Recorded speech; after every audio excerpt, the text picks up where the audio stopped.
Vodafone presents the pre-match. That's right, welcome back ladies and gentlemen to the Intel Extreme Masters Katowice. It's day 6 here, and we've already concluded one of our semi-finals. We're going to have the next PVZ on the way for you very, very shortly. And this one is quite the fixture in Stats going up against Dark to find out who joins Sue in the finals. Joining me, I have In Control, I have Todd. Gentlemen, Stats versus Dark. When we looked at the bracket, when it came to these semi-finals, this was the one that stood out for a lot of people. Oh my God, we're so spoiled. We've had such amazing brackets this entire time, and it's boiled down to Stats versus Dark. Dark played amazingly well. I think it might have been Todd that said yesterday, almost even kind of quietly so, like he just kind of murderlated his way into the spot that he's in right now. But Stats has been looking Stats-esque. It's been looking very good. One of these two players can only advance, and I'm not doing that caster thing where I'm like, whoa, which can it be? Whoa. It's like this time it's like, which can it be? Whoa! For real though. But actually real, yeah, for real. Stats, he toppled his group with 5-0 score. 3-0 Neeb, he's looked pretty close to perfect. As close to perfect as it gets. And on the other side, you've got a Dark who, he seems to be on a mission. Dark, he kind of flies under the radar, but whenever he's playing and in action, he's just looks so impressive. To me, like, this is almost like the clash of the two guys that could have met in the finals if, you know, you had reverted like the opponents in the semifinals. So I'm very excited for this one. Yeah, a few prolific second places in their time as well, between Stats and Dark, of course.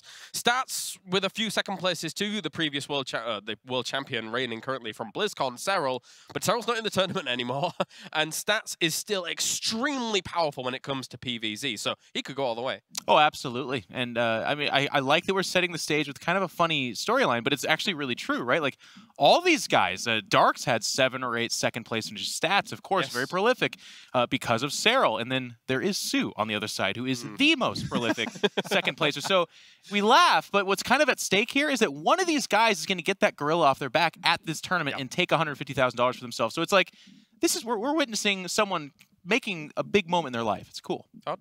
Yeah, absolutely. And honestly, like for these guys, it's going to mean so much. Like I always talk about the money, but for once, I'm going to go against that and say that the money is not nearly as important. The championship is more for these guys that just keep on piling up those second places. And I feel like maybe even more so for Sue and Dark. But obviously, Stats, I'm sure he would love to win the tournament. And Yeah, Dark, as you previously mentioned, of course, 7 high-profile second places, which flies under the radar a bit when you compare him to someone like Sue. But Dark has had a very, very strong road on the way here. His previous match against Solar, 3-1 in that Zerg vs. Zerg matchup, which can sometimes be a bit topsy-turvy, but he made it look pretty strong on the side of Dark.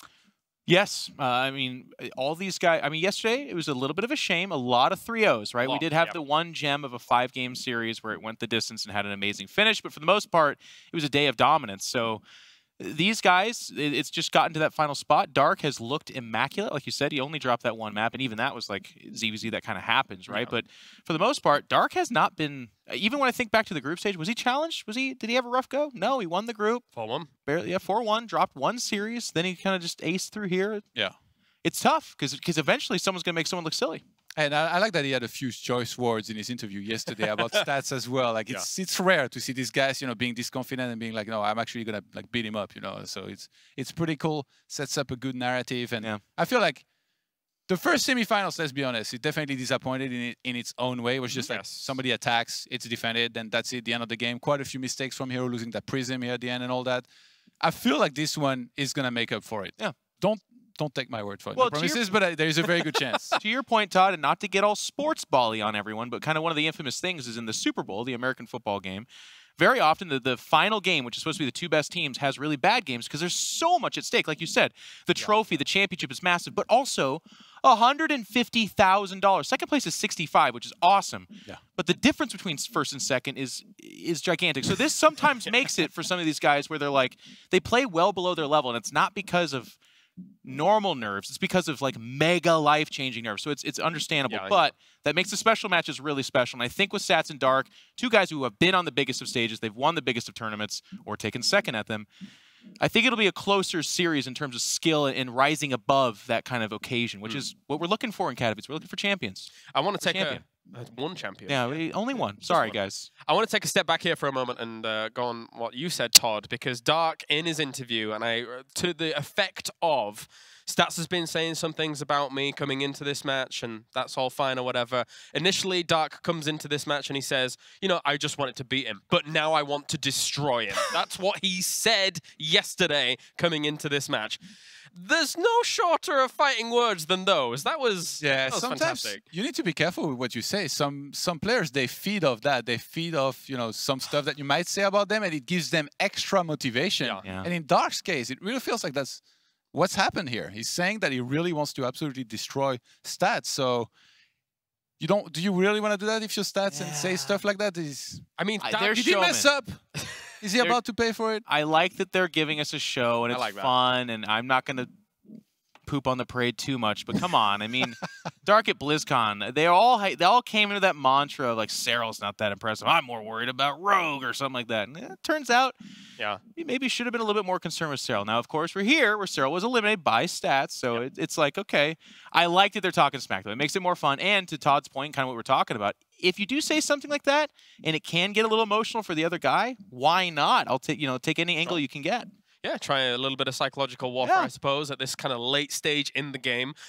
At the same time, though, if you're going to... He said this about Cyril, didn't go that well. If you're going to say it about anybody else, it's the guy that took Cyril to the limit, like, also, twice. Maybe the nicest guy in the entire building, too. Because I'd love it if Stats would say, he's like, I'm going to destroy him, and Stats would be like, huh. Like, that's funny. He's going to try to beat me really. I want to play Protoss. I want to play StarCraft. Okay. Well, those are fighting words too, technically, right? Yeah, play Protoss. Depends how you interpret them. Yeah, it'll be fun. So. Yeah, it's going to be an exciting series. We're just waiting a few more moments here whilst our series is ready and good to go, of course. I expect very different styles than what we saw in the first match as well, especially in terms of stats. Like, I don't think play. Yeah, I think so too. I don't think he's gonna be opening with like ultra aggressive builds that just kind of fall flat on their faces and then just gonna leave after that. I expect much more refined build. What is Stats known for? Kind of standard play. You know, 2-3 bases, build up his economy, go for the right timings, don't really overcommit to anything. If he goes for a timing, it looks clean. Yes. So this is what I expect from him. And although like Dark, he's a pretty good reactive player himself. He doesn't get too crazy with the aggressions a lot of the time. Then again, we didn't see any Nidus in that first series. Maybe it's the time we finally see it come out here. Do you think, Jeff, if there was going to be any comparison to the first series, it would be almost a role reversal? Maybe Dark trying to pressure someone like Stats here? I would not sully either of these guys with comparing it to that first series. Well, Hero confounded and baffled his way to an awesome finish, and that's great. Yeah. But he dragged people down in the mud with him. Sue was having none of it. This is two beyond world-class, top of the tier, amazing players. To go off of Todd's point, I think one of the comparisons I'd make with Stats, and there's so many smart casters up here, it was tough to get which one said this. It could have been a Todd, it could have been a Kevin, it could have been a Pig. They're also smart. Really, Kevin? Not Maynard, though. It wasn't. Anyways, just Maynard, I love you. Anyway, one of them said, Stats is Neeb, only better in every way, and it was not meant to be a diss to Neeb. Neeb is very good, very well-rounded. Yeah. Stats executes those timing attacks just very crisp. He'll do defensive play. He'll mix it up. In the best of 5, you'll see different forms of Stats. Yeah. And that's why it's so fun to watch him, because he's not like his warp person play is phenomenal. He's not one-dimensional. He'll do all of it. The best thing is that might have been Maynard. Well, that's the joke. I'm looking for smart people out there when they get there. There's clearly different levels to what Jeff says. It's like, is he? No, I just get up here. I certainly didn't say that. I'm just a grilled cheese sandwich of jokesters, man. I'm just like, it's just cheese. It's just cheese in there. It's like, yeah, that's it. That's all I got. Yeah, there you go. Should we do the Toast Raider? Can we do that? No, we can't do that. I'm sorry. You don't want me to? You're absolutely not allowed over there anymore. Can I not break down something for us real quick? Nope. No. I feel like there's so many attack paths in this series. That I think there's actually not going to be any more Telestrator segments. There's like bases on either side. My coat is right here. Okay. Right? Well, I just wanted to be. I offered it up. That's all I'm saying. We had time to go. I could have done a Telestrator, but he did offer it up. Let's fantasy book here for a moment and talk about the potential of Stats going up against someone like Sue. Who would you personally like to see try and challenge Sue for the title? In what particular way? I want Stats. PVZ. You think so? I mean, ZVZ's been great. Like, it's not what it used to be, right? Where we're like, oh no, ZVZ. It's a fantastic matchup. Don't get me wrong. It's still a mirror. It's still a mirror. I want PVZ. And Stats is, in my opinion, again, he's like one of the actual nicest guys. If he wins, amazing. If Sue breaks his curse of second places here at Katowice after eliminating Cyril. That's like one of the biggest storylines you can have other than Cyril or Neeb winning. Do you echo that, Todd? Or? Yeah, for sure. I think, I mean, I play Protoss. How to... Even though the ZVZs, to be honest, they've been really good. But again, it's still a mirror. Like if you're a Protoss or Tian player, it's hard to be as engaged. I think stats against Su would be amazing. Sure. And on the other side, of course, I still don't mind the Su versus Dark fight. I think you guys don't mind the Su we're lucky. It's great either way. Final. Yeah. So, exciting times regardless. There's been some mirror finals that have not been so great. It happens. The hero against SOS, I think, unless you're like a super hardcore Protoss player, you know, seeing a bunch of proxy gateways in a row and some super quick games in the tournament like this. It was a rougher meta back then. Yeah, for sure. But I mean, obviously, ZVZ can be volatile, but definitely these tournaments, I feel like ZVZ, it's grown on me a little bit. You know, maybe it's Pig's casting as well. ZVZ, yeah, well, it's certainly that. Pig brings out the way the roaches. It's like he's marinating a steak or something like that. It's just amazing. But ZVZ, actually, there's an argument for it to be the best mirror matchup. I know that sounds crazy. There's a lot of people that would be really upset with it, but it's actually the most diverse, action-packed. It's a really good mirror matchup. So either final is great. Sure. The story of Su going up against Stats for a PVZ, I'm on board. But to be fair, we only saw mostly 2 mirror matchups this tournament. That was Zergs and Protoss. The Terran are too busy dying to everybody else. We barely had any team. There it is. The groups. So yeah, wasn't the easiest of times for them. Again, as you mentioned, lots of Protoss versus Protoss, lots of Zerg versus Zerg.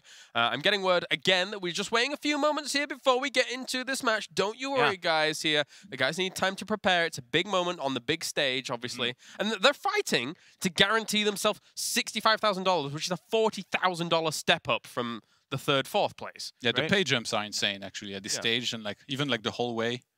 It feels like it maybe is not even that much from 5th to 8th to like 4th, because it was 10,800 to 25,000.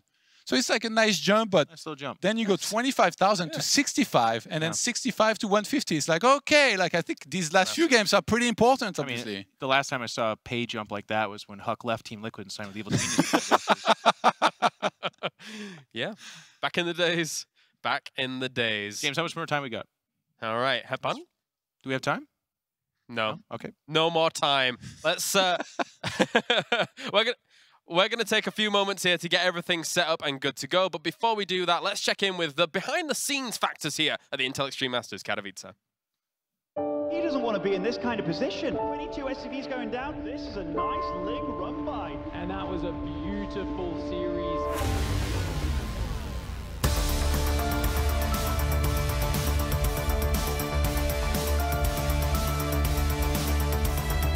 I'm the host of the Intel Extreme Masters Katowice for StarCraft II, and normally that just entails of just driving the show and being able to make sure that the guys are in check, they're not going too crazy and stuff like that. I have production talking to me in my ear about which games we actually want to show at any particular time in between the main game going on, and also figuring out when we want to use the telestrator, who's going to be using the telestrator. So there's a lot of moving parts going on behind the desk that you guys might not be able to see at home, but we keep it smooth for you. I got into commentary sort of by accident. It just kind of happened. And the right people decided, hey, you know, he's got a nice voice, he's funny, and he's got, you know, pretty good game knowledge, and he also is very, very passionate. It's really cool being a part of such a big production. IEM Katowice has got all of it going on. There's a telestrator, there's a producer that we work with very closely, there's a talent manager, there's a green room where we do need to get our rest because it is a 12, 13-hour day. And with only 6 commentators / hosts and analysts, we're on stage most of that time. Is he going to warp in sentries? Shh, no one tell him, Satchel. Attack into the main base. There's a Protoss in there! Oh, shut your eyes, don't go in there, there's a Protoss! Preparation for a tournament like this for me, especially as host, is very different to commentating. Generally, I'm collating as much information and statistical analysis for the tournament as a whole, not only like what the prize pool is, what the structure is, so that I can relay that to the viewers as quickly and effectively as possible. I don't prepare explicitly, because back at home, I'm either streaming StarCraft, commentating it through WCS, or doing something involved with StarCraft, so my kind of natural day-to-day gets me prepared for this kind of event. If I wasn't doing those things, you bet your butt I'd be preparing as much as I could. I think that obviously having a good knowledge of the scene and the players is really, really important. Good knowledge of the game, certainly enough to be able to get the job done, an absolute minimum. Also another thing that's sort of a unsung and not really talked about thing, I don't know about other esports very well, but I know in StarCraft a lot of us are really, really close friends. Everyone here is really smart, they cover the game very well, but from my perspective, I try and do a really good job of connecting how important this thing is to these guys, because there's such a human level to this that is, I think, sometimes lost on people.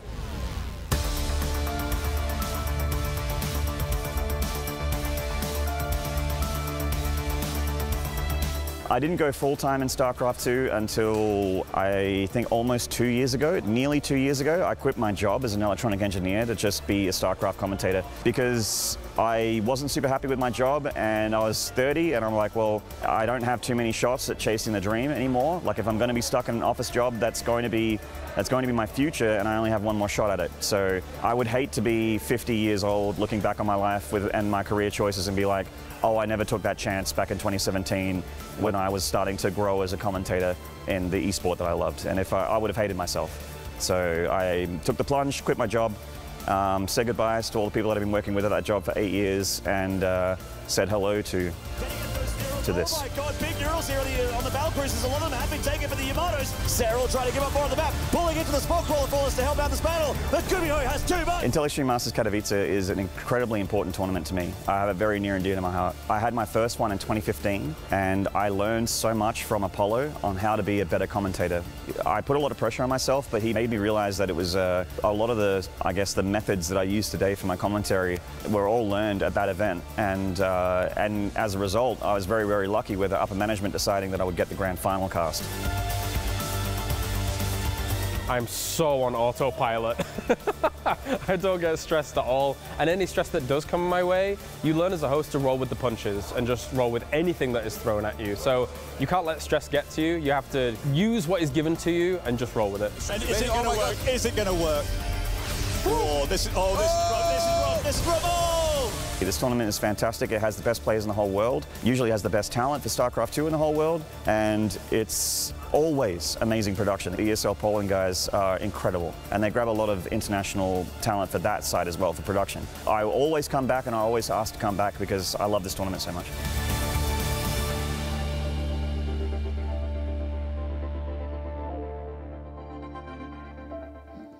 All right, it is time here at the Intel Extreme Masters Katowice. I'm glad that you got to hear us peddle our wares. Would you like a caster or a host, perhaps? Here, just before we get into this semi-final. And I've obviously got In Control and Todd here to get things going at the beginning of all of this. Kind of thoughts before we really get into this semi-final, boys? First of all, I have to react to that video. You said you keep everybody's egos in check. I never but the said biggest, that. at the start of the video, you talk about egos. Did the biggest egos of all is over there. So who's keeping yours in check, Katowice? Who watches The Watchmen, Claris? I literally didn't say this in the video. You said something about egos in the start. Todd's sure of it. He's French, I don't know. He just heard it wrong. Look at this, the English and French and the American in the middle. This is like... Good old times. Come on, you guys. Come on. There's enough America to go around. But to talk a bit more about the series that we got coming up, Dark looked incredible, I think, against Protoss. He faced Trap in the groups, and even in a game, for example, where like he skipped the Roach Warren and he goes straight into Hydralisks, Trap throws the timing at him with Charge Loss and Archons, and Dark is still able to hold on. So he's just looking incredibly solid, and it's going to take something special, I think, to take him out. Short thoughts, Jeff? No, just get the games going, James. I'm tired of waiting. Going. Let's do it. Smix, bring us the games. Thank you very much, Claris. Our first player to bring on stage is a GSL and SSL champion. He's also a Katowice runner-up that fights for that one trophy that's eluded him. Please welcome on stage, it is Stats!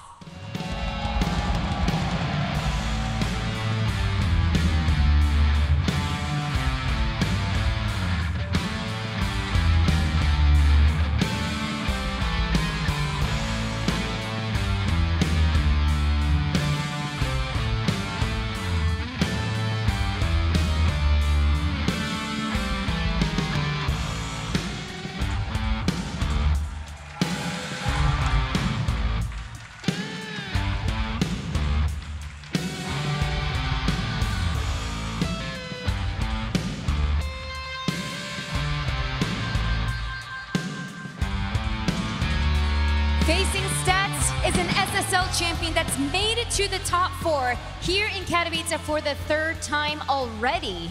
He fights to make it to the grand finals here in the Spodek Arena. Please welcome, it is Dark!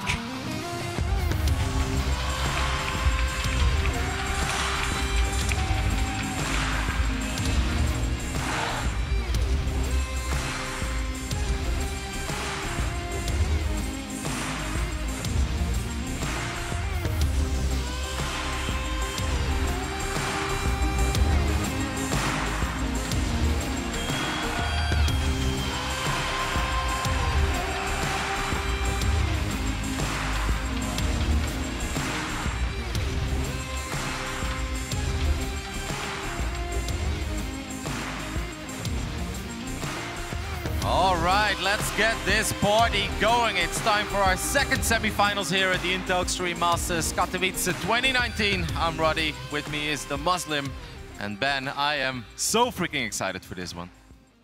Whether you're a StarCraft fan, a Protoss player, a Zerg player, even a Terran player here, these are 2 household names in the scene, and both these guys have been so consistent throughout this tournament. And honestly, this is a bull running against a wall here. Stats, Dark, they are both so strong. Yep, we've had definitely quite some upsets in this tournament so far. A lot of names dropped out a lot earlier than we expected. But to see these 2 here in the semifinal, that's not that much of a shock. I mean, these guys have done it before. They've done it on the biggest stages. The boys at the desk already went over it. A lot of 2nd places, a lot of top 4 finishes as well for these 2. The only thing they haven't done that much is actually lift trophies. Right, Kevin. They've been very consistent players for a long time. Dark is kind of the Korean bad boy of StarCraft II. He talked about how he wants to smash his opponent, wants to obliterate him. Stats, on the other hand, is cool, calm, and calculated. He's dropped the least amount of maps in this tournament, I do believe. Only dropped 2 in his group stage. The only player, I believe, going through 5 and 0. He made Neeb look rather silly in the quarterfinals too, just showcasing that he is far more solid in every way. Dark has done his job as well, though. Dark went 4-1 in the group stage, but the only match he lost was when he was already qualified and already guaranteed 1st place. So can we really blame him too much for losing that one? I think there were more important things for him to focus on. That's obviously the bracket stage, and he looked very good in that one as well. I mean, Solar looked strong this tournament, and Solar really kind of pushed Dark yesterday. But Dark looked like a man on a mission. You've said it. It's kind of the bad boy versus perhaps the nicest guy in this building, as Jeff described him. Dark versus Stats is about to begin, and it doesn't get much better than this. If you are at home, this is the PVZ you want to watch. Both these players do everything about as good as you can. And to get these guys introduced, spawning in the bottom left side, as our blue Protoss, playing for Splice, it is Stats.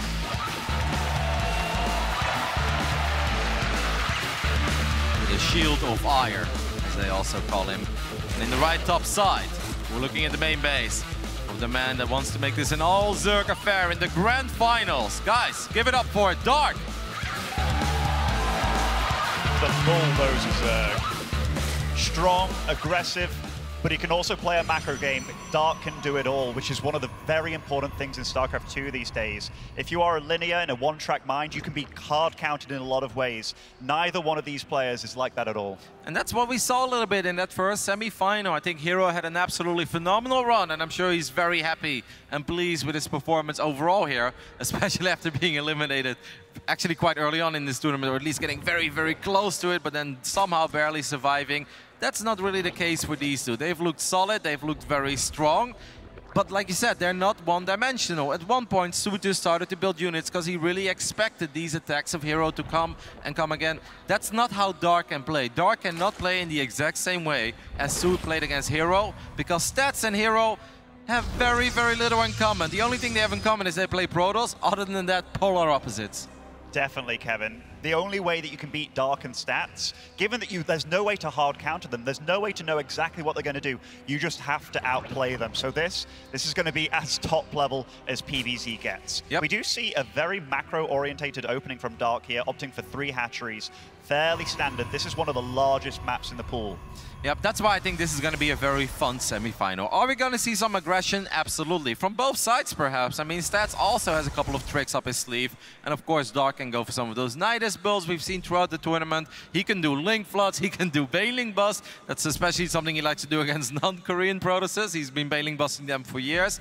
But it's going to be a nice mixture. There is a very good chance we're going to see some ultimate late game scenarios with a lot of maybe lurkers as well. Broodlords obviously will be shown in this best of 5 unless something very weird happens. And Stats, there's a chance that he ends up with a couple Tempest, a couple Carriers, a lot of units we didn't see in that first semi-final. I'm absolutely expecting to appear over here. And Dark is a player that definitely disrespects his opponents. You can see it in his play. He will just throw the whole kitchen at you, and he gets away with it a lot of the time. But I think of all players in the scene, Stats is one that he can't just totally think about that. Like, he has to really anticipate his opponent, because Stats, he'll do everything a Protoss does, but way better than anyone you've ever played before. As the first Adept is making its way to the other side of the map, this is of course to scout. Stats wants to make sure that Dark is not doing one of those very crazy builds, and you don't have to let this finish up. He could, because there's only 2 Zerglings here, so maybe he feels like letting this one finish, but he wants to be safe, doesn't want to take any risk, but at least he gets a good view of the main base. He sees no super quick lair, so he knows he doesn't have to worry about a Nidus, and he sees plenty of drones. So Stats is like, all right, that's all I needed. I just wanted to make sure that we can turn this into a normal game of StarCraft II. The Adept isn't often used for it is often used for killing drones, but the main purpose of it and how Stats used it here was just to scout, to make sure nothing cheeky was coming. And that's one of the abilities of Dark. He can throw roaches at you very early on, Link Floods. We do see that he is teching up to a lair here. Both the Overlords were killed for Dark. All right, we see a second Stargate being slapped down in the main base of Stats. Now, this is a build that was incredibly popular a little while ago. It had its ups and downs. Sometimes you see it all the time, then it falls out of fashion again a little bit. I think a lot of Protoss players were quite worried about some of these Nidus builds, which is why they preferred opening up with the Robo rather than the Stargate. But Stats is going back to his second Stargate. That means he's going to make quite a few Phoenixes. He's even getting my favorite upgrade in the game. It's not Psystorm or anything, guys. I'm a rather straightforward guy. I like my +1 air weapons, Ben. It's amazing to pick up those Queens, to work on these Overlords. And it's very important for Dark that he picks up on this in time. This is decently positioned by Dark. He had 2 Queens in the main base and a Spore. Does get to see the cheeky little attack of Stats here. +1 air weapons, though. This means he's going to make a heavy commitment to air. And whether Dark knows anything is happening so far, he needs to check this cybernetic score and see what's going on. He doesn't, but he does have a very quick Hydra Den, by the way. Look at Dark. He skipped the Bailing Nest and he skipped the Roach Warren. Those are 2 buildings. Now he can actually see that this cybernetic score is spinning. And obviously spots that the gateways have already morphed into warp gates. There's not much else you can get out of that cybernetic score. So I think that Dark has a read on this, even though he's not 100% sure. He didn't see all the Phoenixes yet. I think he pretty damn well knows. And like I said, look at Dark's economy, Ben. He's at 61 drones, 5 minutes and 10 seconds into this game. He skipped all the safety buildings, as we like to call them, because if your opponent does hit you with one of those crazy builds that Hero likes to do, like Hero's probably watching this, he's like, man, why do they never open like this against me? My Zealot aggression would be so good. Yes, it would be, but Stats is not Hero. Dark knows that, and it really feels that Dark has a soul read here on Stats in game 1.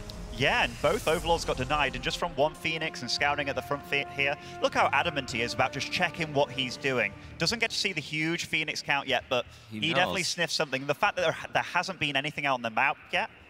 Oh, we have a lot of Lings on the field too. It seems like, I mean, 60 drone, Hydra, Ling, Bane is actually pretty damn good. Obviously, having a lot of Phoenixes is awesome. To harass, to pick off Overlords, to pick off Queen. They are very good in picking off reinforcements. They are good against Hydras in some weird scenario. The problem is, if you get attacked in the next minute of this game, do you have Archons? Highly unlikely. Do you have Storm? Absolutely impossible. Colossus is not likely. So I actually think that the attack that Dark is planning is going to be very, very scary for Stats to deal with. This is a huge amount of Phoenix, though. Just doing a tour of Dark's base right now. Taking out 4 Overlords already for 1 Phoenix. Yeah, but you want to keep those Phoenixes alive. I mean, picking off the 4 Overlords. Oh my goodness, Stats, you gotta pay attention into it. Oh my goodness, he can recall. He can also go out via the left top side. He loses his second Phoenix. Phoenix number 3 goes down as well. And this is not going according to plan at all. Miscontrols Phoenix number 4. This is a disaster. Dark is actually rebuilding a couple of drones behind it. But if he goes for a massive attack with a lot of Zerglings, a lot of Hydras, and quite a few Banelings, I think Stats is in trouble. And right now, Kevin, we see the production tab. It is just Hydras on the way here, and lots of shield batteries being made too by Stats. So he's sensing this. He knows that that was a little bit of a blunder, losing that amount of Phoenix. And he is sensing that Dark, if he makes the right call here and goes for an attack, he could be in trouble. The stasis traps can potentially buy a lot of time as we are going into some split screen here. We'll see a little bit of first-person view from both of these guys. Dark knows that there is a little bit of weakness most likely in the defenses of Stats. Stats knows that he needs to hang in there. He's got a couple of stasis traps. He's got those shield batteries. That's very important. Imagine if the stasis trap gets like 10 Banelings. That would be massive. Stats, you gotta be careful. At least he knows he's there. At least he knows where he is now. He knows the Zerg is coming at him. These are still slow Banelings, but this army, Dark looks like he's wanted to separate the main base and the third. Decent force fields to start off this defense, but there is a lot of Dark pressuring him right now. Dark knew it. Dark knew he had to worry about stasis traps, so he sent only one Zergling forward. He's got a lot of Hydras, and it seems like there is no DPS at all in this army of Stats. This is when that Phoenix count is so important, so you can maybe shave off a couple of Hydras, but it seems like he's not going to get close to it at all. There are still plenty of Banelings left, and Stats is on the ropes here. Absolutely, Kevin. Lots of Phoenix, but is there enough? There are so many Hydras now getting into the juicy, natural, the Lings. You can't clean up Lings with Phoenix. There is too many, and the Hydras supporting as well. Losing production here also. This is Dark taking the first map very convincingly against Stats. Very, very convincing game one coming out of this, man. It really felt like he just kind of knew. He expected that double Stargate. He played greedy. He went up in economy incredibly quick. And then Stats made a couple errors. And Phoenixes are amazing units to harass, and they can be very good in battles, but they are expensive, and you simply cannot lose 4 Phoenix on the other side of the map just to pick off a couple of Overlords. In no universe is that okay. And this was even a big map as well. On a smaller map, it would be even more deadly, but Stats knew it. After that initial trade, he's like, all right, I think you're going to have a very tough time dealing with my attack. And well, it's safe to say that Stats did have a tough time. Dark assessed the situation so beautifully. He was very adamant about his Zergling scouting, which got him a bit of a lead. He got early Spore Crawlers, Queens in all the right locations, droned up like a madman too, knowing that there's not going to be any adept pressure early on, or any charge lots, or anything like that, so teched on right up to lair, with no additional buildings.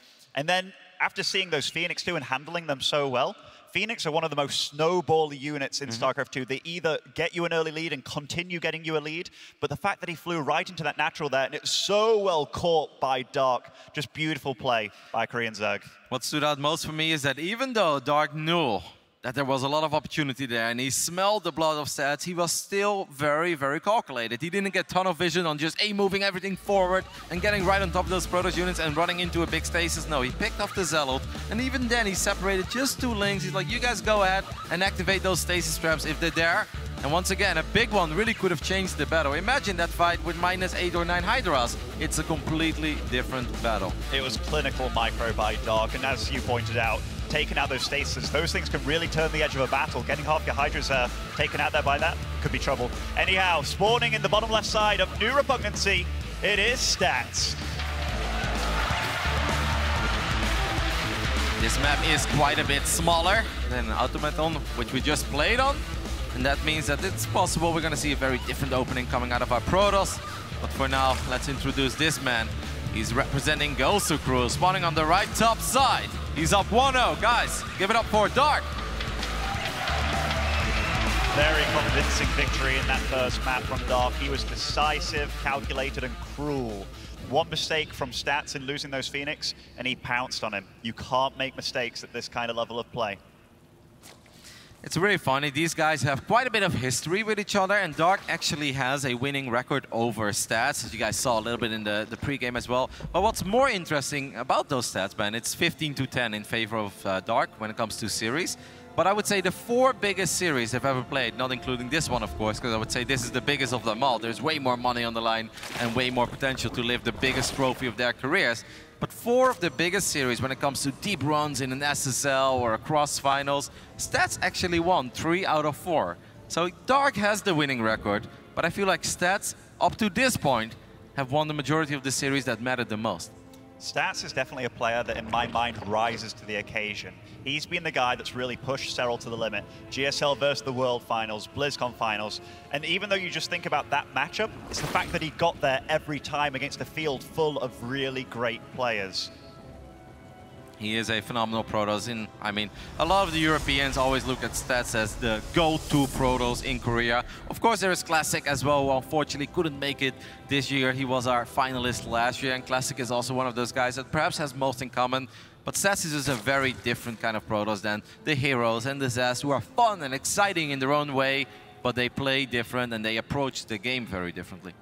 Definitely. Ever since Rain switched back to Brood War, Stats has been really the flagship player for Protoss. That's how I see him as well. Like, I really feel that he is Rain. Now Rain is no longer playing this game anymore, and he went back to his roots indeed. That's a pretty quick Roach Warren this game, Ben, by our friend Dark. Now, last game we saw Dark play very greedy. He completely skipped the Roach Warren. He went straight into Lair. He went straight into Hydras, and that was a perfect call going up against double Stargate. This game, it's not just a safety Roach Warren, I'm afraid. Wow, these two links are just entering, by the way. This could be very annoying, because Stats needs to know if Dark is planning on producing a lot of units, which I think he is. Dark, it seems like he's going for a big rush here. And these adepts, they need to be out on the map. They need to see this coming as quickly as possible. Now, I must say, on paper, I always kind of like this for a Protoss, because a Robo is the best defensive building you can have. You get an Immortal out, you throw down your shield batteries, and this is very doable for Stats. But yes, the War Prism and Observers are not going to help out. Stats needs to scout these Roaches as quickly as possible, and I think he will here. What? Oh my what? Lord. Okay. Oh, did give one Roach away there. So Stats might have sniffed it out by just seeing one Roach. Yeah. Does march back to his side of the map, and Immortals are being produced instantly. I love this. How good are these guys? He spots one Roach, he spots a minor lack of drones. He's like, all right, I don't need an Observer right now. Hold on. I need shield batteries, and I need an Immortal. And we saw this in an earlier scenario with Su versus Zest yesterday, right, on game 1. And Zest defended, but he did lose a lot of probes. I actually think that Stats can defend this a lot more convincingly than Zest did yesterday.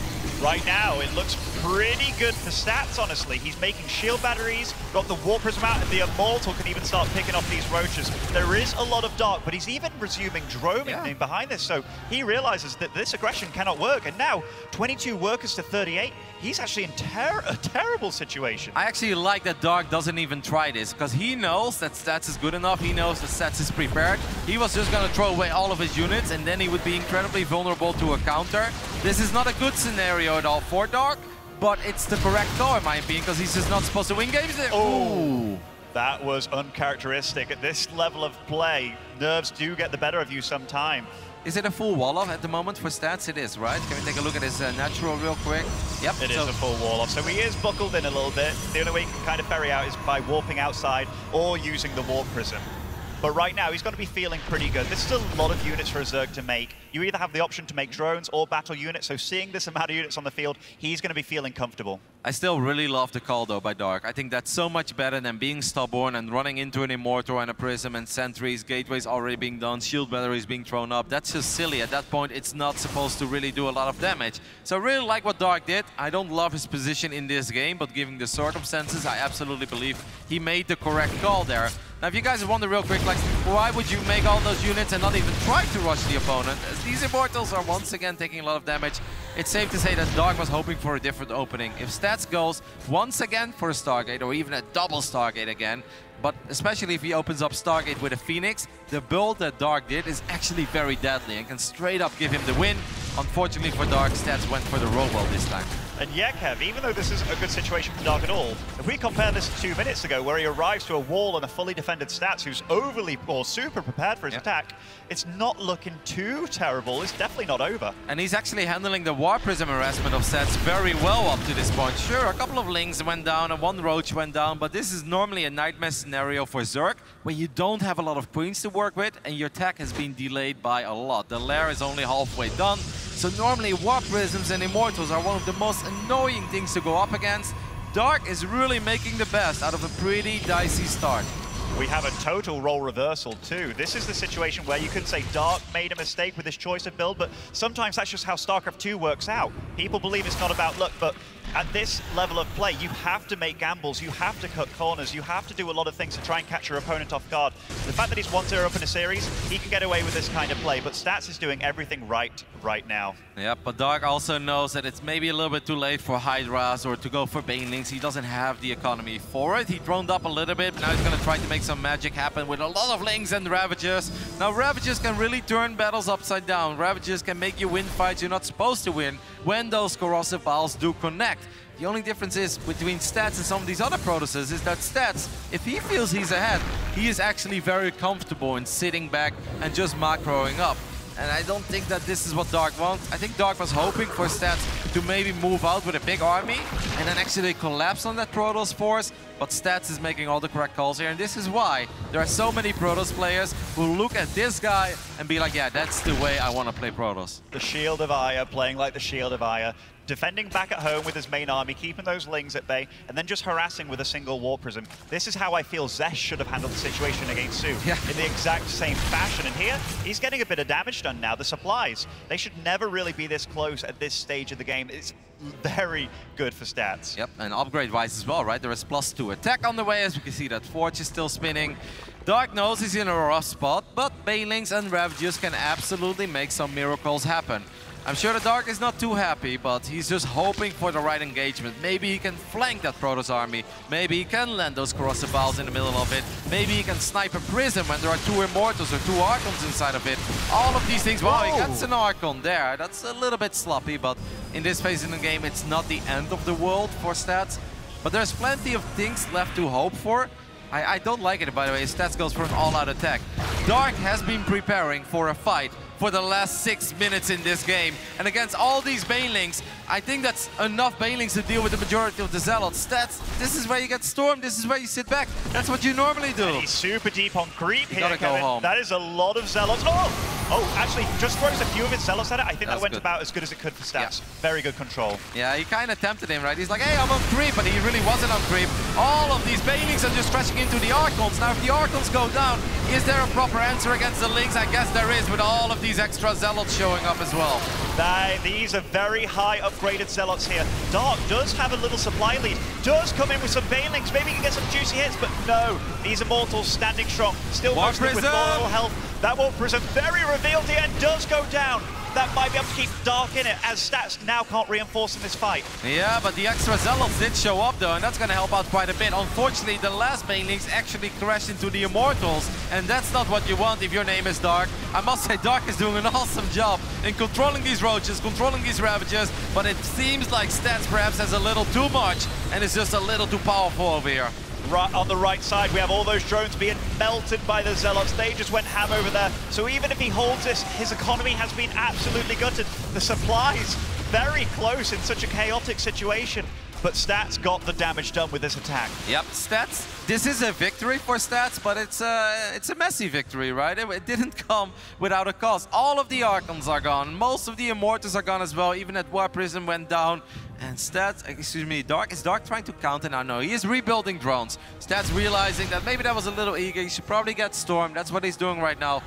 In the end, it was a success for Stats. This worked out, but I think it got a little more dicey than it ever should have been. The crazy thing about this game, and this often happens in StarCraft II, the losing player right now in Dark actually to me seems like the better player here. He's been making all the right calls from bad situations. You're always given like 10 options in StarCraft II, and he's making the right call every time. It was an absolute shame that the second wave of Banelings from Dark crashed into those Immortals. Obviously, good job by Stats as well, pulling the Zealots away. It's always a two-way dance, right? One person does something right, and the other one, it seems like there is a mistake. Psystorm is done. There are 4 High Templars here. I'd like to see them maybe 1 or 2 in the Warp Prism, because there were plenty of Banelings and Zerglings. There are Zealots running into the natural of Dark, by the way, as well. These corrosive balls will not connect with the High Templars, and this counterattack, I think, is really going to hurt Dark. Oh, getting those juicy storms on the ramp now. Now he's securing this 4th base of Dark. There are units everywhere. We see drones dying as well. That's over in the natural. And right now, Stats' army is very strong. He is out of storms, and the army of Dark is collapsing on this, but is there just too much Stats at this point in time? The supply tells the tale. And the other Zealots are coming in from the north side now, I believe, at this point, and Dark knows it as well. It's too much damage. GG, Ben, we've got a series on our hands. Cool, calm, and calculated. Stats scouted out that aggression early on and then made all the right calls. Dark did something a little unorthodox, something that you don't see out of a lot of players. He made the right call. He went back home, made drones, and actually caught up in economy surprisingly fast. This is a guy that is a macro beast, an absolute bulldozer of a player. But I love the fact that he managed to just say, hey, he went to different gear. He knew it wasn't going to work, and he didn't commit to it. You pointed out that it wasn't stubborn of him. And he made a game out of that, a way closer game than it ever should have been. Yep. He almost got, like, perhaps a little bit baited by Stats when Stats was like, hey, you've got a lot of Banelings, and I have a lot of Zealots. Wouldn't it be nice for you if your slow Banelings connect with my Zealots? And Dark is like, yeah, that actually would be really nice. So then he kind of followed that army, slightly off creep as well, and that's when Stats made the hold with the Archons, but pulled the Zealots back. And yeah, he lost a couple Zealots, 3 or 4, but that's when those first 18 Banelings pretty much disappeared. And that is really what allowed Stats in the first place to do that much damage with his first attack. I enjoyed that game, actually. I really did. It was different. The timing was a little bit offbeat of some of the other PvZs we see, but you can really see that these two guys are very evenly matched, and this is not going to be an easy semifinal for anyone. Absolutely not, Kevin. And spawning over in the bottom right side of Port Alexander, it is Stats. Still representing Splice, of course. He always looks mighty fine in that hoodie. On the left top side, we're looking at the main base of Zerk, representing Gosu Crew. It is Dark. Making a game out of a completely dead situation there. He was down to 22 workers against 38. Came back, macroed very well. Stats did play a little bit defensive, but rightly so. Most folks would just keep on attacking you with something or wait to catch you off guard. So did hesitate a little bit on the probe production, but he was just cool and calm about just making sure that he kept his lead in that game. And the nice thing for Stats as well is that you're always a little bit worried about some of these crazy Zerg builds. You know that there are a couple of them that can hit you, and that game, guys, would have looked completely different if Stats opens up with a Stargate and builds a Phoenix. None of that would have been good against the opening of Dark, and there is a chance that Dark would have just been able to pick up a very quick and easy win.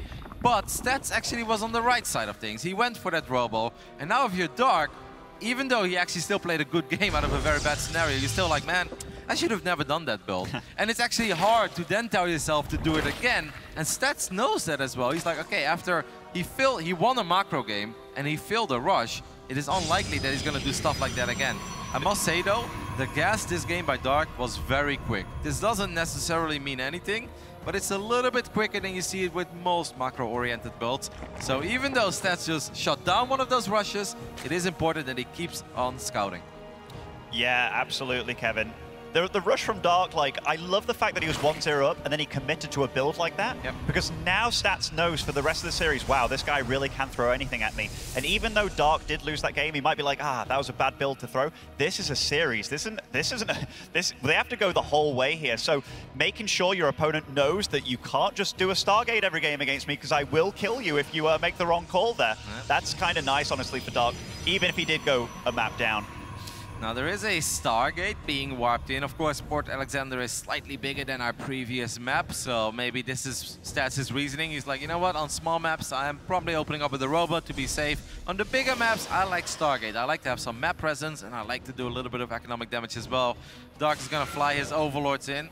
He's gonna spot the Stargate, and he's like, you should have done it last game, by the way. That would have been nice, but that is not happening over here. No, and back at home, we just have a standard macro game from Dark. Getting his third hatch up, getting the Queens out, getting the early Lings to deflect the Adept.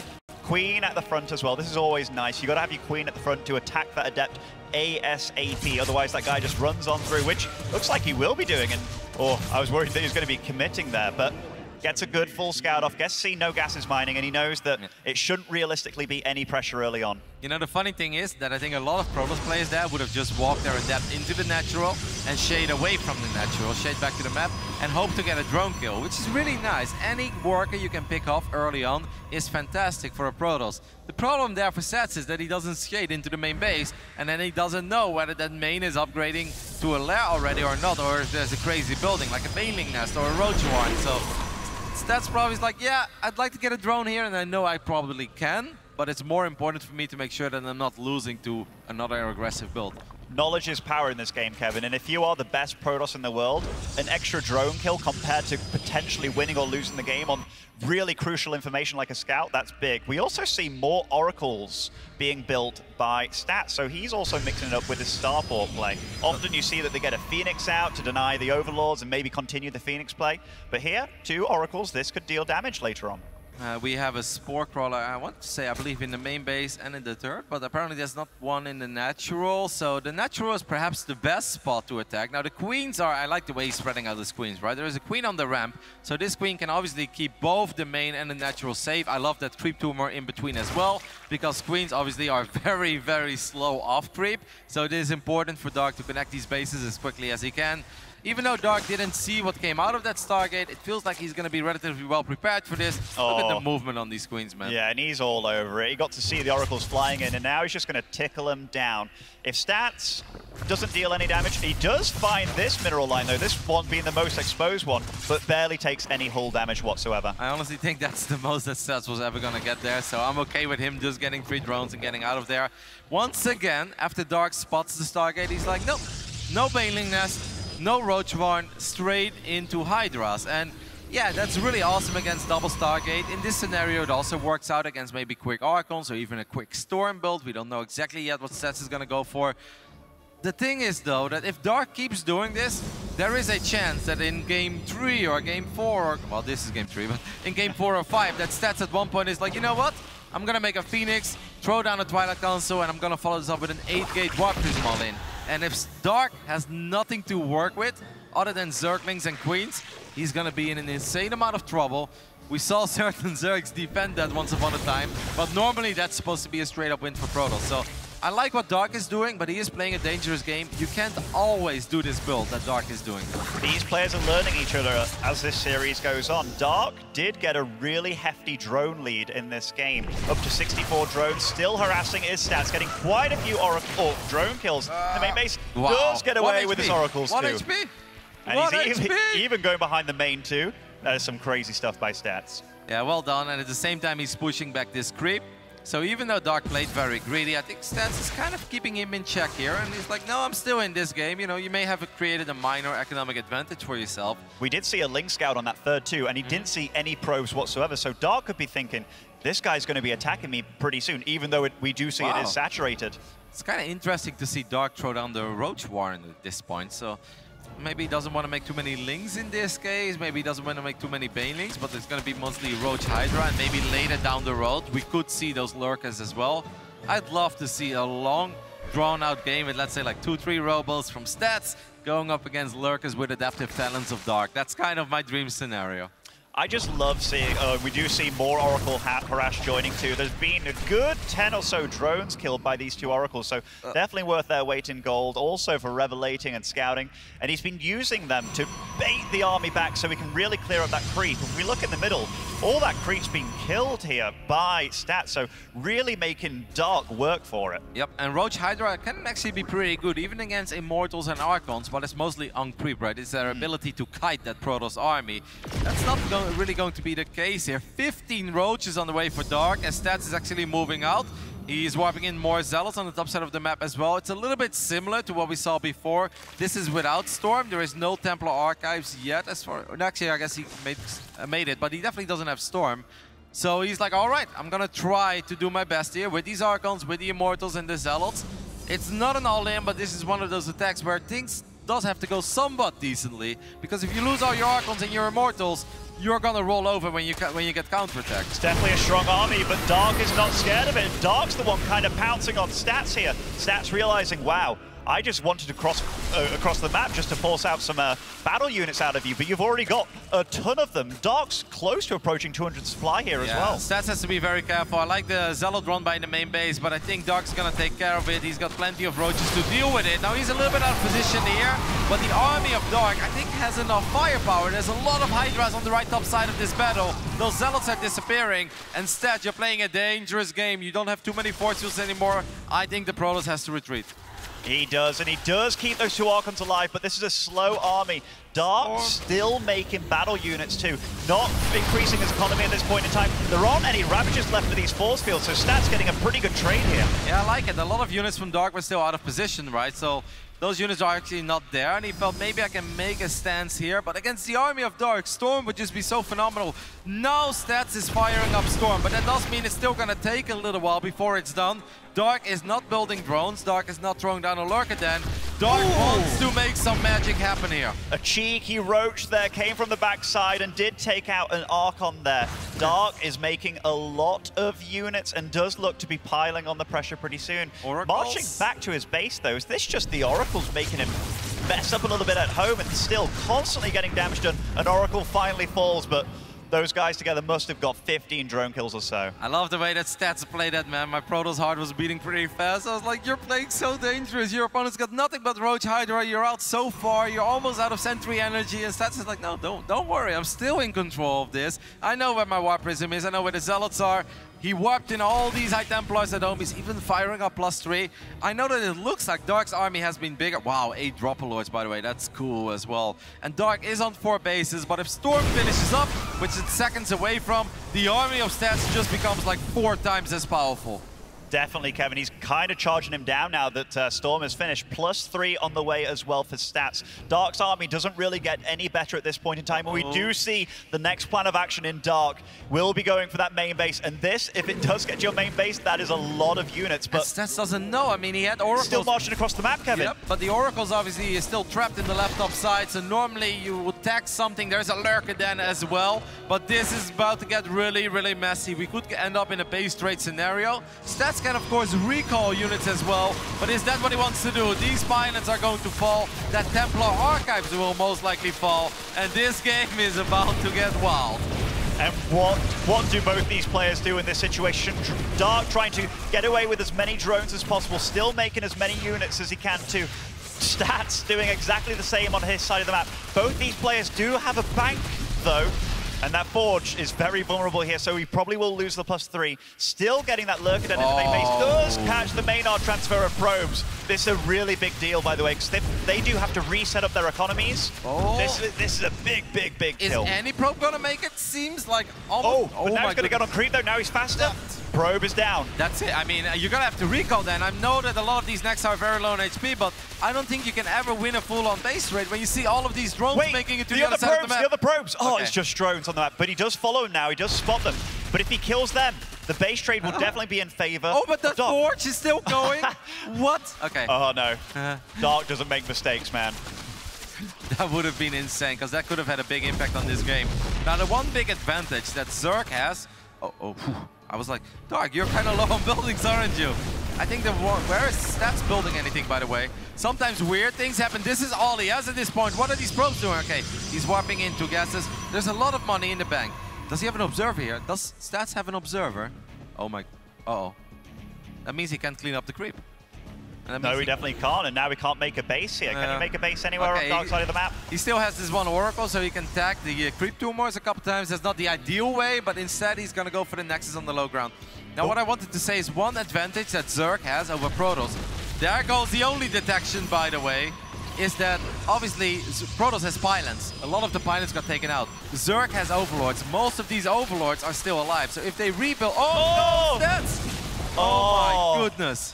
That is a mistake. You see it. Frustration on the face of Stats. Stats' army up until that point too actually looks stronger in a head-on-head engagement. Yep. He had Storm. He still has a lot of Storm. He has Immortals. He has better upgrades. This is kind of a precarious location for Dark to be though, right? They're sandwiching each other. I mean, they're coming in from every angle. Dark with the full surround. The other units of Stats are coming in from the left side. This is so much Dark. This was the best engagement you could have hoped for. Stats' army was all out of position. And right now, these are some juicy storms though in the army of Dark. Does Stats still hold anyway? This is getting down to the wire, Kevin. Yeah, but this is off creep, right? So these Hydras are not as fast as they should be, and there is still plenty of Storm. That was pretty awesome by Dark. He's like, you're trying to surround me. I'm actually surrounding you. But he surrounded the least important force, right, of Stats. That was not the force with most of the Immortals and the High Templars. No, that was the force with just a couple Zealots. So in a way, it worked out for Stats. And I mean, he won that battle, and suddenly Dark is really on the ropes. Yes, he's got money in the bank. He's got a couple drones. He lands another Storm Stats that is as well. These last few units are going down, and what can Dark really produce? Does he have any production facilities at this point? No, right? We do have a hatchery at the bottom of the map. He is remaking a spawning pool, so he's really trying to survive here, just basically buying time with these Hydras at this point in time, but his army's diminished. 21 works on the map. Is he mining from somewhere else also in the top right here? But it has been caught by Stats. I think Stats has done it in this game. I think Stats has done it as well. Maybe Dark got a little impatient there. I mean, he's technically the one who had way more drones out on the map. He had more buildings as well. Maybe he underestimated the strength of that Protoss army, but I mean, Stats is gonna check every single base. He knows that he can split off a couple of units. Dark has no units. He's got 2 supply. I don't even know what, a queen, I guess, somewhere. I don't know where that queen would be. But Dark, what does he have? He has a Hydra. Oh, and it's actually defending. It's keeping the drones safe. Oh, but then the Immortal comes along and shuts that down. The dreams of Dark being destroyed right there. Now it's 0 supply. Dark's gonna rebuild, but Stats has enough units to send a couple Zealots here, to send a couple Immortals over there as well. And I don't think he's ever gonna let Dark completely rebuild. I'm shocked that Dark felt that he had to attack Stats there off creep. I don't think he really did. Like, he had more drones, he had more bases. Of course, it was gonna take a long time to really get something out of it, but it was still a risky call to make. And as you point out, Kevin, the infrastructure for Zerg wasn't totally dead. He kept all the Overlords alive, which that's a huge investment. And Stats seeing this base as well. It won't be long till he sends just a couple units up there. And GG, Stats takes a nail-biting Game 3 against Dark. Oh, and you see him relieved, man. Like, he made a few big errors that game when he lost that Warp Prism at the end. Then getting caught with his pants down at that last base of Stats, but Stats holds strong. That was very cool, calm, calculated play out of him, moving across the map. That's one of the scary things too. He knows he can get away with these things. He knew the army of Dark was moving at the pace that it did. He managed to force out more battle units instead of getting his economy going. Then, at the face of getting dropped there by 10 Dropper Lords or something like that, just marches over the map, gets the base trade going, and handles it beautifully. Yeah, and squeezed out at the last moment those couple probes as well. Otherwise, he'd be in a lot of trouble, and he would have to recall. But then there's always a chance that your High Templars get dropped in the front somewhere, or, you know, they get picked off immediately, they get surrounded. That was a really fun game. I loved it, and you could see it at Stats as well. He's like, whoa! That was a good one. He's now 1 map away from making it to the grand finals of the Intel Extreme Masters Katowice, where, of course, Sue is waiting. I mean, these 3 guys, Sue, Dark, Stats, they know each other. These are not just good StarCraft players. They are the very, very best when it comes to Legacy of the Void. You can even say all time. They've been around for 4 or 5 years. They always make these deep runs. Just doesn't get much better than this. These guys were the aces in their Pro League teams. You had Dark of SKT, you had Stats of KT. These were the big household names. Getting into map 4 in this series, spawning in the top right of Year 0, it is Stats. And in the left top side, this man has played a very impressive tournament so far, but he's on the ropes. He needs to bring it back and send us into a Game 5 if he dreams of lifting that trophy. The left top side, it is Dark. Stats has done such a good job of reading Dark and making him make decisions that he doesn't necessarily want to be making. We talked about that move across the map when he's at 150 supply against like a 200 Dark. He was just buying time behind that, getting the Storm, clearing up the creep as well, using the Oracles to bait back the army while clearing up the creep. Beautiful textbook play by Stats. That's the funny thing, right? Because I think if Stats goes up against a different build, where Dark doesn't suddenly have 22 Roaches after he already has the Hydras, I actually think Stats commits a little bit more, and he probably wipes in even more Zealots and really tries to make something happen. But the moment he realizes, he's like, whoa, you've got so many Roaches as well, why you want straight into Hydras? That suddenly means that you're on the clock. I'm not on the clock here. Like, I don't have to do much. So he's just staying there. He's threatening with his army. He's winning ground. He's winning position. And that's when he's like, okay, I need Storm against this. And once again, these are easy calls to make if you're just watching a game of StarCraft II or you're analyzing the replay of your friend. But doing it in the middle of a semifinals of Intel Extreme Masters Katowice, That's why Stats is one of the very, very best Protoss players. He's learning his opponent now. He's knowing or getting to know his styles. And credit to Dark as well. He is mixing it up a lot. He's getting away with really hardcore droning at the start when he needs to. He kind of reads every game too that Stats has been going for these less aggressive builds early on, meaning that he can drone up as much as he is. It's so beautiful when you see two StarCraft players really learning each other, adapting to one another, and playing against one another, not just the race itself. Dark, of course, they've both been on this stage already here in Spodek as well in the semifinals. And of course, Stats even made it to the finals in 2017. And he got incredibly close to lifting the trophy, but in the end he fell to his teammate TY. TY also had a pretty decent run here. Out of all the Terrans, he came the furthest in a good top 12 finish. But that's one of these things that you never forget about as a player. You make it into the grand finals of this big arena in Poland. So much money and prestige, eternal glory on the line. And he lost that grand finals 3-4. I'm sure Stats would love to correct history and be like, no, I was actually on the winning side of it once as well. Stats really thrives on the stage. Even though he's lost in quite a few finals now, he always puts up a heck of a fight. Yep. One of the greatest players of all time. The most standard Protoss you'll know, but standard for a good reason. He's just a perfect player. That's a very sweet start there for Stats. I mean, that Overlord was just kind of peeking in, but that Stalker actually just picked it off immediately. Now Dark is supply blocked as well, as the Observer is pointing out. It's a pretty big one, and even this Overlord is going to take quite a bit of damage. It should be fine. If he gets this Overlord too, Kevin, this is a really... massive. I think it will get there, so... It will live, but it's so close. Don't misclick now. Oh my god. I would have misclicked. Or every, and if you do make a mistake here when you're already 2-1 down against a player as good as Stats, that's a rough start to have. But it does keep the Overlord alive. The thing is, the other Overlord was one that was almost guaranteed to live if he was just a little bit more careful there. Yeah, and the sad thing is that Dark still doesn't even know. Is this a Robo? Is this a Stargate? I mean, we know it's a Robo, but he still has to throw up a Spore Crawler, because if it is an Oracle, you're not ready for it. Dark doesn't want to lose 5. I hope he was paying attention, by the way, because that died very quickly. But I think he did. So it is a Warp Prism with a Stalker now inside of it. Is that correct? Yes, it does have a Stalker. In fact, it might be... oh, yeah, it is a Stalker. I'd love to see him warp into 2 Adepts. That is the... If there's one thing I truly loved about Heroes semi-final, and I'm going to be honest, there wasn't that much, but there wasn't that much to love there, Kevin. But I did love the Warp Prism opening on King's Cove with the 2 Adepts, shading in multiple times, picking it up. That's stuff we've seen in PvP in the past. I mean, Showtime and Neve used to love to do that, where they warp in some Adepts, shade on top of a Sentry, and they pick it up. I really love that play from Hero, but Stats is going to switch things up and instead just walk around with 3 Stalkers. Oh, he takes a lot of damage on his Warp Prism. I'm not sure that was worth it for the damage on that Warp Prism, because the less health that has, that doesn't come back. And sometimes you get in these situations where you need your Warp Prism to survive, because getting that bio down, it shuts down aggression completely. No more reinforcements can join the field. Stalkers were looking to get that Overlord, but the Lynx will keep that Overlord safe. Stats at least is pushing back the creep, and that is something that is very nice, because these things can spiral out of control. Dark is, by the way, one more time just getting away with a very casual 4-minute 40-second Hydralisk Den.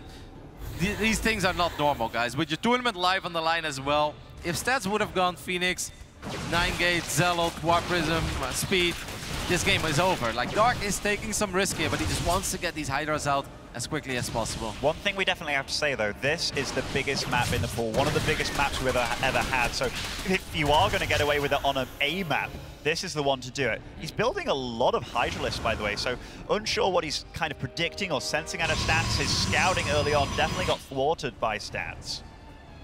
Yep. Well, he's on 53 drones, right? And if you don't have a Roach Warning, you don't have a Baiting Nest, it's better to build at least a couple of Hydras. I think it's very unlikely he's indeed gonna make more Hydras and more Lynx and try to just win the game, because this map is so incredibly large. It's really funny, because when this map got introduced, I was like, you know, our air base or bases, like when it comes to the airspace, that seems kind of close, you know, when you just look at the mini-map. It's like, I can do some funny air builds. And it's like, you know what? Let's try to send a couple ground units to the other side of the map. And then it's like, whoa, there's rocks, there is detours, there is high ground, there is low ground. Then you look at your clock and it's like 7 days later, we've made it. It's like, okay, this doesn't seem very well. You do a 1 base all in and your opponent defends it on 3 bases. You're like, okay, never again. This map is a little too big for that. This has been a pretty standard game, though. There are definitely things that Dark is skipping, like Banelings early on, Lings early on, Roaches early on. Just go straight for those Hydralisks. He does have a superior drone count, and that is nice, as Cyril would say too. He's nice. The two random adapts denying a fourth base from going down. Stats is going to shade in as well. Will he let that shade finish up? No, he doesn't. He canceled it because he knew the Hydras were close. Stats has had really good map presence this game. This Warp Prism granted him to free up that creep. It was an unusual concoction of units that he used to do it, but just making everything work here. Dark is making a lot of units at this point. 24 Zerglings have been fired up. There are a couple Banelings morphing as well. He did start +1 melee, so that gives us the idea that Dark is not looking for an all-out attack. But I have the feeling that he wants to get ready for a big battle at least. If Stats commits and Stats is moving out, I mean, Baneling speed may not be done yet, guys, but if the Banelings connect with the Zealots, I think Dark is going to be in a mighty fine position here. I think he's moving out against a very prepared Dark here. The supplies are close, but having so many Banelings already morphed and the firepower behind all these Hydralisks. +2 is finishing up, and that's perhaps the go moment for Stats. Now, Dark's army is absolutely capable of dealing with this, but guys, good force fields and Archons taking care of Banelings can actually turn things upside down very quickly. Stats is looking for another cancel on that fourth base. He doesn't know yet that Dark took it on the north side, but the moment he didn't see it in the left bottom side, he's like, all right, Dark's actually looks like he wants to perhaps sandwich this army. Ooh, that could have been a good second force field there to catch those units. He needs to wait for Baneling speed, okay? Baneling speed is done now, but I wouldn't like to see him fight without Baneling speed off creep. One of the hard things for Dark here is that there isn't that much creep at all for him. So trying to navigate where this army is of Stats, he has to keep tabs on it, because if he loses it for 1 minute, he can get badly force field and not take a good fight. The Warp Prism does fly to the main base here, Kevin. Yeah, there isn't that much actually, right? Oh, okay. The Zergling's gonna show up because he did fly over that hatchery, which is the fourth base. I think that Stats is a little bit sad he didn't see this one a little bit quicker, because I think his army was technically capable of being strong enough to get at least one more cancel when Baneling speed wasn't done yet. Now +1 is finishing up, but of course Stats has his key upgrades as well. The armies are clashing actually in the middle of the map. A couple of defensive force fields go down. And we'll keep these Zerg forces at bay. I'm a little bit worried for Dark. Like, yes, his army looks big, his army looks powerful. Yeah, exactly. There seems to be no B plan here. No, I don't think there is. He hasn't produced a drone for the last few minutes, and yeah, that's because Stats has been out on the map here, but this army, he's just flooding in with Lings right now. There is going to be a huge force of Dark marching across the map. And Storm is done, and that's a lot of High Templars already, and off creep, this many Storms against Hydra, Ling, Bane.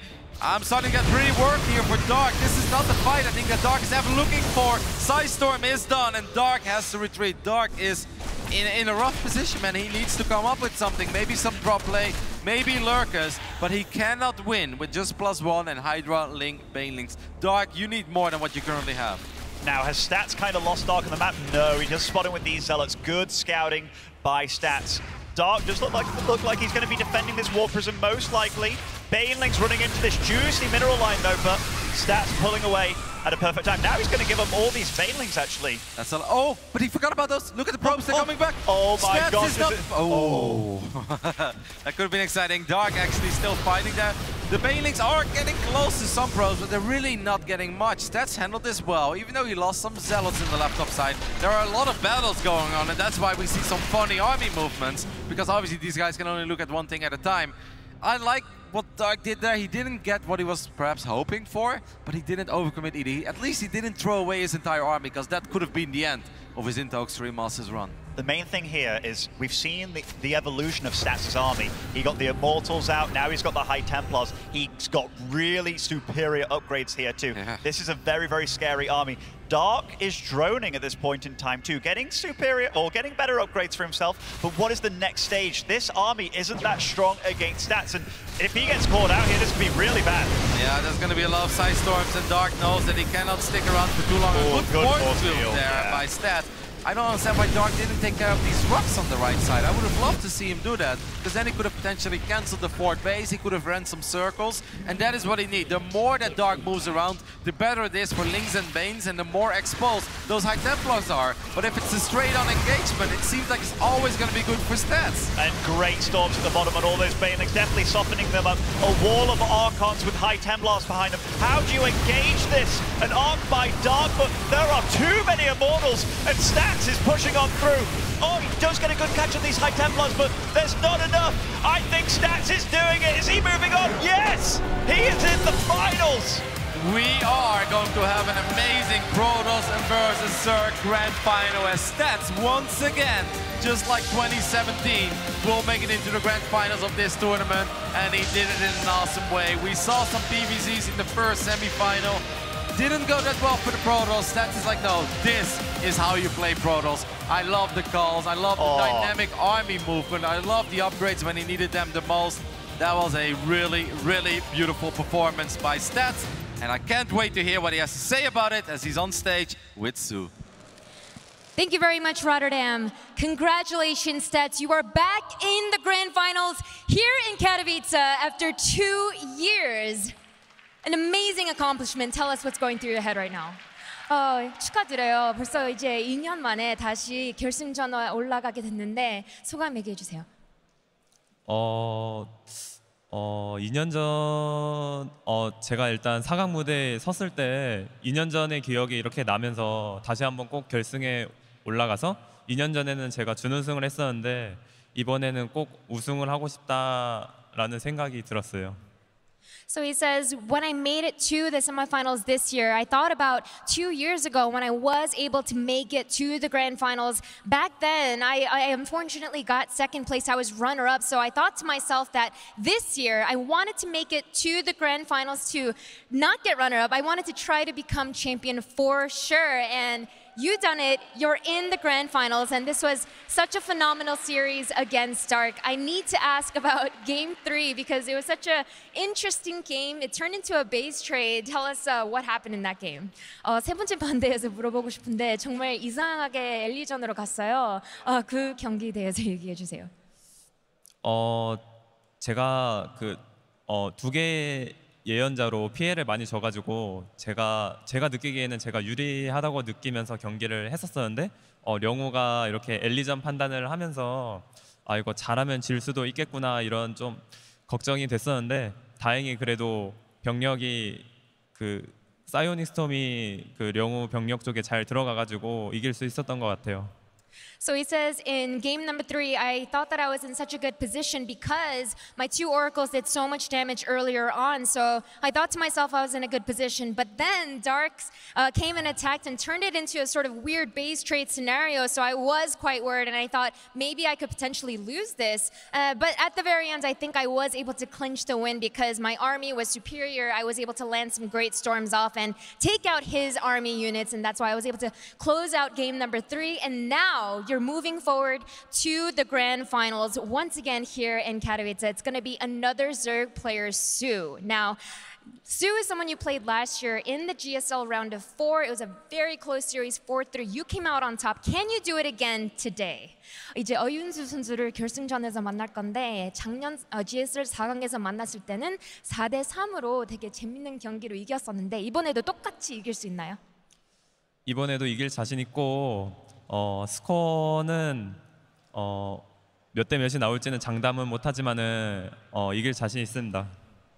So he says, for sure, I am confident that I can take Sue down. I'm not going to make any promises as to what that score is going to look like this time around, but yes, I am confident that I can take down Sue. And one last thing, Stats. It's so amazing to be in front of all of these fans here in Katowice.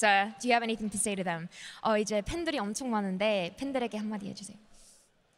정말 24강 경기 할 때부터 되게 열정적으로 이렇게 응원해 주셔서 너무너무 감사드리고요. 정말 내년에도 또 오고 싶을 정도로 정말 열정적으로 응원해 주셔서 너무 감사합니다. He says, from the round of 24, you guys have just been so passionate with all of your cheering and support. So it's been such a pleasure to be playing in front of you guys. It makes me want to come back next year to be able to play in front of all of you guys. So thank you so much for all of your passionate support. And once again, Stats will be moving forward to the grand finals. That's right, the strong bulwark holds in the form of Stats. Impressive stuff from him. 3-1 in the semi-finals means he moves on into the grand final. Welcome back to the battle station here. I've got In Control, I've got Todd. Guys, Stats looked very, very formidable here in the semi-final. Well, not in that game 1, but other than that, yes, after that, he kind of turned it on, and that was him running the show after that, just playing like pretty flawless, to be honest. That last game, you know, like the fighting and all that, being able to pull back the way he did, landing the storms, because, you know, like our commentators, they did a very good job of describing the action and all that, and like the potential that Stats had and how well he was doing. That's because they understand the game very well. But one thing that we should remember is that any lesser player here would have lost super hard in the center. You know, like Banelings would have connected. They would have missed maybe some force fields and some storms. Not Stats. He stayed solid throughout and played like the absolute best game that he can play, and that worked out well for him. Yeah, I think the intricacies of what it's like to engage against that composition from Stats perspective is a lot like fencing. It's a lot of footwork. It's a lot of small jabs and movements, and it's the subtler things like Todd was talking about, whereas if you just kind of, I'm a Protoss, and face roll against the keyboard and just A-move against that, the Banelings blow you up, the Hydras have good concave, and you actually lose that fight. Like we saw in the first series, when you just attack and kind of mindlessly go after somebody like that, you can lose. But Stats did such a good job of making that look really beautiful that it ends up being a little bit, unfortunately, one-sided, right? Like Dark is the one who's like, I was expecting you to commit to this attack, and then it was Dark that over-pursued, didn't change composition, and lost because of it. Gotta have a good parry and riposte against the Zerg mid-game, I suppose. Oh my god. There you go. Whatever you bring up is ready. Fencing, of course. I knew Kailaris was I did a little bit. Look at these cultured guys at this desk over here. Talking about other things than video games. I can't believe it. All right, let's check in with the bracket as well, of course, as 2 of our players now remain here out of the 76 that entered at the Intel Extreme Masters. Katowice, Sue, and Stats will play against one another in a best-of-7 grand final. The winner will walk away with $150,000. Big stuff on the line here in this best-of-7. A lot of questions for people outside, I'm sure, saying, can Sue do it here on a stage like this? It's all really going to come down to how these guys are going to match up against one another. Guys excited for the final? It's a pretty good matchup. Yeah, it's hard to pick a favorite, really. Sue has a winning record against Stats, but Sue is the king of second places. And Stats, I feel, has looked more impressive. So if I had to pick a favorite, I'd say Stats, but they've both been playing incredible. And come on, Sue is taking all the second places.